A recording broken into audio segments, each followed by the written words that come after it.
Ladies and gentlemen, welcome to It's Rainmaking Time. This is Kim Greenhouse.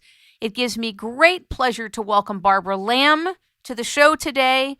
She is a highly qualified, certified clinical hypnotherapist. She specializes in regression therapy for examining and releasing memories of post-traumatic stress syndrome. She is the author of Crop Circles Revealed and Alien Experiences, along with Nadine Lalich. And we're here today to talk to her about how it is through hypnosis and regression she's able to help people lose weight, stop smoking, promote good health, balance their emotions, to improve sleep patterns, all the things that she does in her profession as a MFT and CHT and MS, but also how she's able to help people access their abduction experiences. She's one of the leaders in her field in this area, and we welcome her to the show. Thank you so much for being here. Well, you're welcome. I'm pleased to. Well, I think the first thing I want to share with you is that I don't think most of us, myself included, know enough about regression and about your work in hypnotherapy to understand how you're able to do what you're doing. And I wondered if you could create a frame of reference for us about what your work is about on a primary level, and then we can go into how you're able to help people in regression in these different areas. Okay, that's wonderful.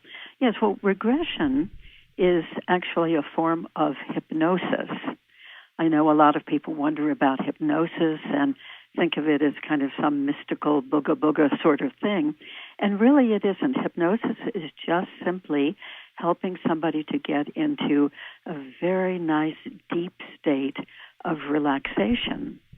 And when someone is being hypnotized for a regression, that is to go back to remembering the details of something that they have experienced, most of which they don't remember consciously, it helps to assist that person to get into that nice state of deep relaxation and yet remain conscious and aware enough to hear my voice and my questions and to be able to access the material that they're looking for that can come up from the subconscious mind when they're very deeply relaxed.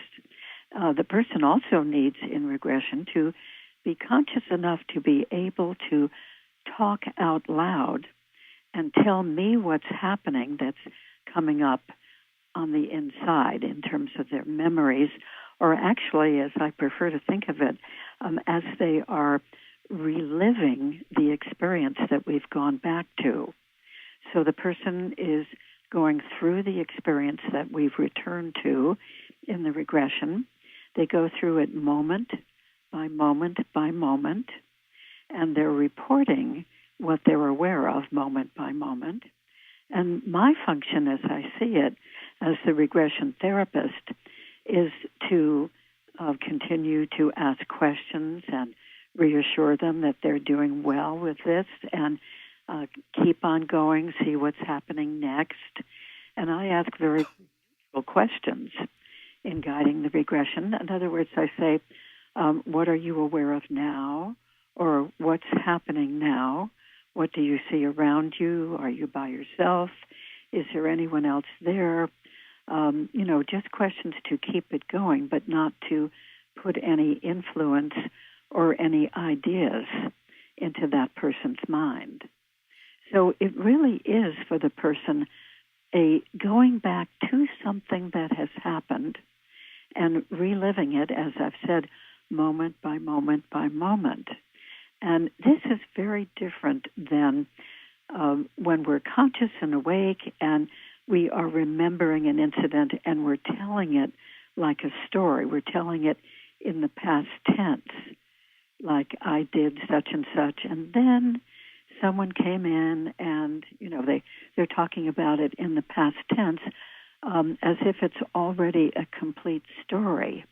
But in the regression, nobody knows what's going to come up from the inside. The person doesn't know, and I don't know. I have no idea.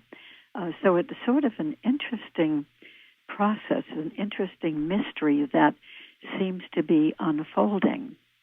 And after doing this process for an hour or sometimes more, then it all begins to make sense. It begins to form a whole incident. And in the case of this type of work, bringing somebody through a regression to an experience that's happened with other beings, we tend to think of them as extraterrestrial beings. They can encounter all kinds of different aspects of that experience, some of which may be frightening to them, especially at first.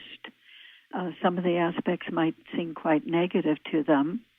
And on the other hand, and it's important to mention this, some of the aspects of these experiences are actually very positive for them, very educational, very enlightening, and many really fascinating good things happen too. So it's not all a dreadful situation, although I think that the media has tended to talk about alien or extraterrestrial abduction in a very negative, very frightening way. And that does represent some people's experiences, especially when they haven't relived the experience in regression and they don't know the full picture yet. You've done over 3,000 regressions, haven't you? I've done over 3,000 total, including many years of doing past life regressions. I started that all with 5 years of training in the mid-1980s. But in regard to working with people with the extraterrestrial encounters, it's nearly 2,000 regressions. Wow, that's a lot. And with more than 700 individuals who've come to me in the last 20, 21 years. So it's a lot of material, and I've certainly been convinced over this time that many, many, many people worldwide, in fact, are having these encounters. And everybody seems to remember these encounters to a different degree.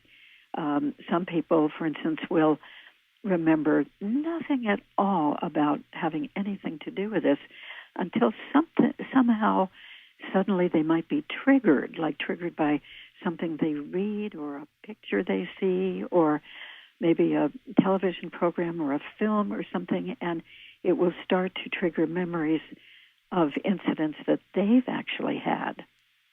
And sometimes people are not really aware of any details about this sort of thing, but they go through the life thinking, something has happened to me and I can't quite put my finger on it. But all is not well. Or a person might have a lot of fears, like, for instance, fears of going to sleep at night, and they don't know why until they begin to remember that, oh, yeah, maybe they've awakened a number of times. And sometimes a person will wake up in the night, and they'll notice that there's a bright light coming in the room from outside, from the window, or they'll notice there are some very unusual-looking beings standing by the bed, and they recognize these beings as not being human beings. So that's a very uneasy feeling, as you can imagine. And then typically they are not able to move or call out or even reach out to anybody who might be sleeping in the bed with them. And they can't get up. They can't seem to resist. And then usually the next thing they know, they're being levitated up out of the bed. And even if they're remembering this much, they can recall being sort of transported somehow through the solid wall. And, of course, these things are very mysterious, and different people remember different amounts of the beginning of the encounter.